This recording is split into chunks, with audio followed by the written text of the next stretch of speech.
অষ্টম শ্রেণীর জন্য এই ক্লাসটি হতে চলছে সম্পূর্ণ মোস্ট বি ইম্পর্টেন্ট একটি সাবজেক্ট এবং এটা খুবই একটি গুরুত্বপূর্ণ একটি ক্লাস তোমাদের জন্য হতে চলেছে। দেখো, আমরা জাস্ট যারা আমাদের সাথে রেগুলার রয়েছে তারা জানো যে আমরা গত ক্লাসে এই পর্যন্ত কমপ্লিট করেছি, আজ তার থেকে নিচের গুলো করার কথা। কিন্তু আমি যদি তোমাদের একটুখানি দেখাই, দেখো এগুলো কিন্তু প্রশ্নে আসে খুবই কম, মানে প্রশ্ন আসে না বললেই চলে। নৈবেদিকের জন্য হয়তো এই টপিক গুলো তোমাদের বোঝা একটু দরকার। তবে আমি তোমাদের যে বিষয়টা বোঝাবো যেগুলো প্রশ্নের সবচেয়ে বেশি আসে, দেখো আমরা চেষ্টা করব যেগুলো প্রশ্নের সবচেয়ে বেশি আসে সেগুলো করা, ঠিক আছে?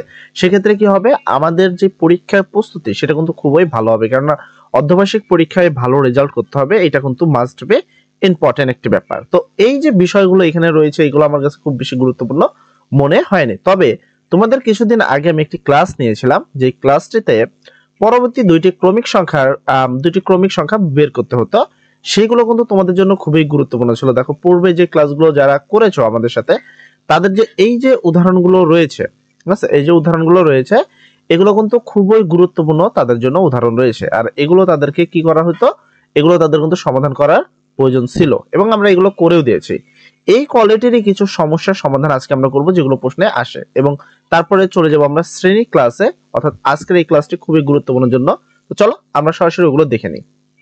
আজকে এই ক্লাসে মূলত তোমাদের এই যে এখানে তোমরা যে প্রশ্নগুলো দেখতে পাচ্ছ, দেখো প্রতিটি তালিকার পরবর্তী 4টি সংখ্যা নির্ণয় করো। এই ধরনের প্রশ্ন কিন্তু খুব বেশি পরিমাণ আসে, যার কারণে আমরা এখানে বেশ অনেকগুলো প্রশ্ন নিয়েছি। তোমরা দেখতে পাচ্ছ পুরো 6 নম্বর পর্যন্ত প্রশ্ন নেওয়া হয়েছে।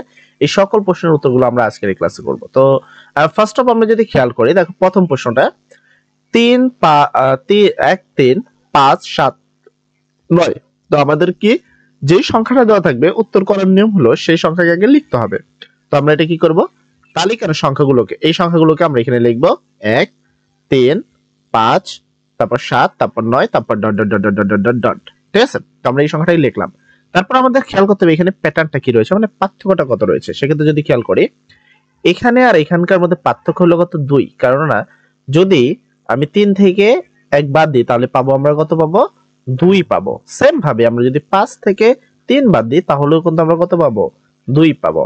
আবার 7 থেকে যদি 5 বাদ দিই সেক্ষেত্রে আমরা পাবো হলো 2। আবার 9 থেকে যদি 7 বাদ দিই তাহলেও পাবো 2।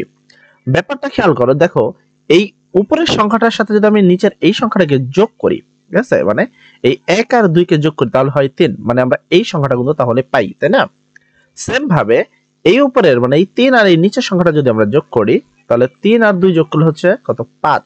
সেটাকে আমরা কোথায় পাই, উপরে। দেখো, অর্থাৎ পূর্বের সংখ্যার সাথে যদি পার্থক্য 2 যোগ করা হয় পরবর্তী সংখ্যাটি পাওয়া যায়। এখানে তোমাকে 4টি সংখ্যা বের করতে বলছে। সেক্ষেত্রে 5 এর সাথে যদি 2 যোগ করি তাহলে হবে কত, 7, যেটা হলো আমাদের এই সংখ্যাটা। আবার এই 7 এর সাথে এই 2 যোগ করি তাহলে কত হবে, 9, এই হলো 9। এবং পরবর্তী 4টি সংখ্যা বের করতে হবে, 9 থেকে 2 যোগ করলে কত হবে, 11। তারপর 11 এর সাথে 2 যোগ করলে হবে কত, 13। 13 এর সাথে 2 যোগ করলে কত হবে, 15। এরকম ভাবে আমাদের পরবর্তী সংখ্যাটা নির্ণয় করতে হবে। তো আমরা এখানে লিখবো কি, উত্তরে লক্ষ্য করি প্রতিবার পার্থক্য 3, ঠিক আছে। অতএব পরবর্তী 4টি সংখ্যা হবে যথাক্রমে, আমরা 9 এর সাথে 2 যোগ করব তাহলে হচ্ছে 11। তারপর আবার কত, 11 এর সাথে 2 যোগ করব তাহলে হবে 13, কারণ পার্থক্য 2 করে বাড়লে কিন্তু হয়ে যাচ্ছে, না? তারপর আবার কি, উক্ত 13 এর সাথে আবার 2 যোগ করব তাহলে পরবর্তী সংখ্যা 15, 15 এর সাথে 2 যোগ করলে তাহলে হলো 17। তো আমাদের প্রথম প্রশ্নের উত্তর কিন্তু হয়ে গেল। তারপরে আমরা দ্বিতীয় নম্বর প্রশ্নের উত্তর করব।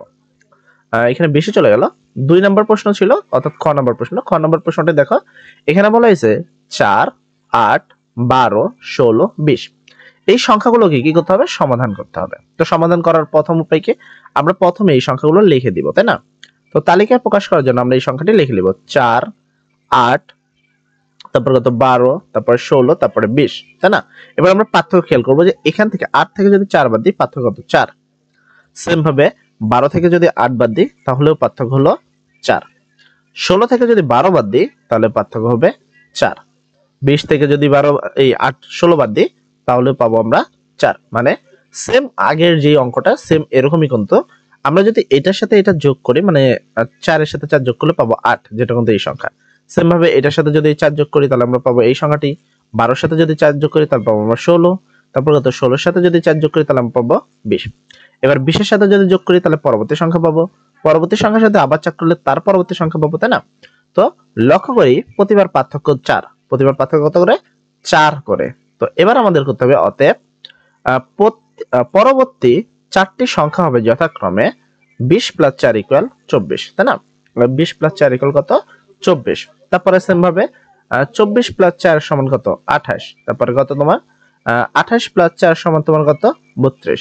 আর 32 + 4 হলো তোমার 36। এই হলো পরবর্তী চারটি সংখ্যা হয়ে গেল। তার মানে খ নাম্বার প্রশ্নও কিন্তু হয়ে গেছে তোমাদের, তাই না? তারপর আমরা চলে যাব গ নাম্বার প্রশ্নে। গ নাম্বার প্রশ্ন ছিল এইটা 5, 10, 15, 20, 25 এর পরবর্তী চারটি সংখ্যা নির্ণয় করো। সেক্ষেত্রে আমরা কি করব? সমাধানের শুরুতেই লিখব তালিকার সংখ্যাগুলো, মানে যে সংখ্যাগুলো আছে সেগুলো কিন্তু আমরা হুবহু লিখে দিব। তো লিখে দিলাম 5, 10, 15, 20, 25। এবার আমাদের করণীয়কে পার্থক্য দেখতে হবে। তাহলে 10 থেকে যদি 5 বাদ দিই তাহলে আমরা পাবো কত? 5। তারপর যদি 15 থেকে যদি 5 বাদ দিই তাহলেও পাবো আমরা 5, কারণ 15 থেকে যদি 10 বাদ দিই তাহলে পাবো 5। আবার 20 থেকে যদি 15 বাদ দিই তাহলেও আমরা পাবো 5। 25 থেকে যদি আবার 15 বাদ দিই তাহলে আমরা কত পাবো? 5। তার মানে প্রত্যেকবার আমরা 5 করে পাচ্ছি। যদি বোঝার সুবিধাতে আবার বলি, কারণ এই সেম অঙ্কই কিন্তু এটা, এই 5 এর সাথে এই 5 যোগ করলে হয় 10, যেটা আমার পরবর্তী সংখ্যা। এই 10 এর সাথে এই 5 যোগ করলে হয় 15, যেটা আমার এই পরবর্তী সংখ্যা। এই 15 এর সাথে যদি আবার 5 যোগ করি তাহলে হয় 20, যেটা আমার পরবর্তী সংখ্যা। 20 এর সাথে যদি আবার 5 যোগ করি তাহলে হয় 25, যেটা আমার পরবর্তী সংখ্যা। আচ্ছা, তো এবার দেখি সেক্ষেত্রে আমরা কি লিখবো? পরবর্তী চারটি সংখ্যা হবে কি? দেখো পরবর্তী সংখ্যা কি হবে? এবার 25 এর সাথে 5 যোগ করলে পরবর্তী পাবো, তার সাথে আবার যোগ করলে 5 যোগ করলে আবার পরবর্তী পাবো। তাহলে 25 এর সাথে যোগ করলাম 5, পাইলাম কত? 30। এটা হলো তার পরবর্তী সংখ্যা। তাহলে পরবর্তী সংখ্যা হলো 30। এই 30 এর সাথে আবার কত? এখানে 5 থাকবে, সে 5 আবার যোগ করব। 30 এর সাথে 5 যোগ করলে পাবো 35। আবার 35 এর সাথে যদি 5 যোগ করি তাহলে পাবো কত? তোমার 40। আবার 40 এর সাথে 5 যোগ করলে 45। হয়ে গেল চারটা সংখ্যা। চারটা বাই করতে বলছে তাই চারটা, যদি 1000টা বাই করতে পারো 1000টাই কিন্তু করা সম্ভব, কিন্তু চারটার বেশি কোনো প্রশ্নে করা হয় না। এর পরবর্তীতে এই বিষয়টা, এর পরবর্তী প্রশ্ন ছিল হলো তোমাদের 7, তারপর হলো তোমার কত? 7, 17, 21, 28, 35। আমরা সরাসরি অনুশীলনের কাজগুলো কিন্তু করছি। এবার এর পরবর্তী সংখ্যা বের করতে হবে। তো আমরা প্রথমে আগে এই সংখ্যাগুলো হুবহু লিখে নিব যেগুলো ছিল। তো যদি সেম ভাবে দেখি যে 17 থেকে যদি 7 বাদ দিই তাহলে কত থাকবে? দেখো 17 থেকে 7 বাদ দিবা তুমি, তাহলে পাবা কিন্তু 10। যদি এখানে দেখো 7 লেখা রয়েছে, তবে 17 থেকে যদি তুমি 7 বাদ দাও তাহলে পাবা 10। তারপর যদি 21 এর থেকে, ঠিক আছে, 21 থেকে এখানে হয়তোবা টাইপিং মিস্টেক রয়েছে, কারণ এখানে 7 গুণ এখানে 14 হওয়া উচিত ছিল, মানে এখানে 14 থাকবে কিন্তু এটা অ্যাকচুয়ালি 28 করা হয়েছে। এটা প্রশ্নের টাইপিং মিস্টেক। তবে তোমাদের প্রশ্ন দেখো ঠিক করা আছে। 14 থেকে যদি 7 বাদ দিই তাহলে 7, 21 থেকে যদি 14 বাদ দিই তাহলে আবার 7, আবার 28 থেকে যদি 21 বাদ দিই তাহলে 7, 35 থেকে যদি 28 বাদ দিই তাহলেও 7। এখানে তুমি যদি লক্ষ্য করো প্রতিবার পার্থক্য কত করে হচ্ছে? 7 করে। অর্থাৎ দেখো আমার এখানে আমি হয়তো ভুলে টাইপিং এ এখানে 17 লিখে দিয়েছি, তবে তোমার বইয়ে যেটা রয়েছে বইয়ে কিন্তু এখানে 14 রয়েছে, ঠিক আছে? তো বইয়ের সমস্যার সমাধান করতে হবে। তো এবার আমি যদি 35 এর সাথে 7 যোগ করি পরবর্তী সংখ্যা পাবো, পরবর্তী সংখ্যার সাথে আবার 7 যোগ করলে পরবর্তী সংখ্যা পাবো। তো আমি যোগ করলাম 35 এর সাথে 7, তাই কি 42। আবার কি হবে? 42 এর সাথে 7 49, 49 এর সাথে 7 56, 56 এর সাথে 7 63। তাহলে পরবর্তী যে চারটি সংখ্যা সেটা আমরা পেয়ে গেলাম। তাহলে ঘ নাম্বার পর্যন্ত কিন্তু হয়ে গেল। এরপর হলো উম নাম্বার প্রশ্ন আসে। উম নাম্বার প্রশ্ন হলো 8, 16, 24, 32, 28। তো এখানে 40। তো এই যে সংখ্যাগুলো আছে আমরা এগুলোকে আবারও কি লিখবো? তালিকার সংখ্যাগুলোকে লিখে আমরা সুন্দর করে সবগুলো সংখ্যা এখানে সাজাবো। এই ক্লাসটা খুবই মনোযোগ সহকারে দেখবে। এখান থেকে তুমি একটা সৃজনশীল কিন্তু 100% কমন পাবা। আর এই প্রশ্নটা তোমাদের প্রথমে অনুশীলনের শুরুতে রয়েছে, অর্থাৎ অনুশীলনের অঙ্কের জন্য এটা খুবই গুরুত্বপূর্ণ একটি প্রশ্ন। তো এখানে তুমি দেখতে পাচ্ছ এখানে 16 থেকে তোমাকে কত? 8 বাদ দিতে হবে। যদি বাদ দাও তাহলে পাবা 8। আবার 24 থেকে যদি 16 বাদ দাও তাহলে পাবা 8। তারপরে 32 থেকে যদি তুমি 24 বাদ দাও তাহলে পাবা 8। 40 থেকে যদি তুমি 32 বাদ দাও তাহলে পাবা 8। তার মানে প্রতিবার পার্থক্য কত করে হচ্ছে? 8। লক্ষ্য করি প্রতিবার পার্থক্য 8। অতএব পরবর্তী চারটি সংখ্যা হবে যথাক্রমে, তার মানে পরবর্তী যে সংখ্যা সেটা কি? 40 এর সাথে আমরা 8 যোগ করবো তাহলে পরের সংখ্যা পাবো, পরের সংখ্যার সাথে আবার 8 যোগ করবো তাহলে তারপরের সংখ্যা পাবো, তারপরের সংখ্যার সাথে 8 যোগ করলে তারপরের সংখ্যা পাবো, তাই না? তো সেম ভাবেই 40 এর সাথে 8 যোগ করলাম 48, যা পরবর্তী সংখ্যা। তারপরে কি 48 এর সাথে 8 যোগ করলাম 56, যা তার পরবর্তী সংখ্যা। 56 এর সাথে 8 যোগ করলাম যা কি 64, সেটা তার পরবর্তী সংখ্যা। তিনটা সংখ্যা হলো এই বরাবর, এখন একটা লাগবে। তো 64 এর সাথে আবার 8 যোগ করলাম 72 পেলাম। এই হলো চারটা, ঠিক আছে? তো এই হলো চারটা কিন্তু সংখ্যা নির্ণয় করা হয়ে গেল। এবং এর পরবর্তী তোমাদের প্রথম প্রশ্নের কি 1 নম্বর প্রশ্নের উত্তর অনুশীলনীর, সেটা হলো তোমাদের 6 নম্বর প্রশ্নটি। 6 নম্বরটা যদি করি 6, এখানে তোমার 12, এখানে হচ্ছে 18, এখানে 24, এখানে তোমার কত 30। তো এই সংখ্যাটাকে আমরা লিখবো তালিকার সংখ্যাগুলোকে। তো সংখ্যাগুলোকে সাজালাম সুন্দর করে। সাজানোর পরে আমি 12 থেকে যদি 6 বাদ দিই তাহলে পাবো আমরা 6, তাই না? তারপর তোমার এখানে কত 18 থেকে যদি আমি 12 বাদ দিই তাহলে পাবো আমরা 6। 24 থেকে যদি 18 বাদ দিই পাবো 6। তারপর কত 32 থেকে যদি 30 থেকে যদি 24 বাদ দিই পাবো 6। তার মানে লক্ষ্য করি প্রতিবার পার্থক্য কত 6। অতএব পরবর্তী চারটি সংখ্যা হবে যথাক্রমে 30 + 6 = 36, এখানে টাইপিং মিস্টেক, ঠিক আছে? তারপর 36 + 6 = 42, 42 + 6 = 48, 48 + 6 = 56। এই পরবর্তী এই হলো তোমার চারটি সংখ্যা।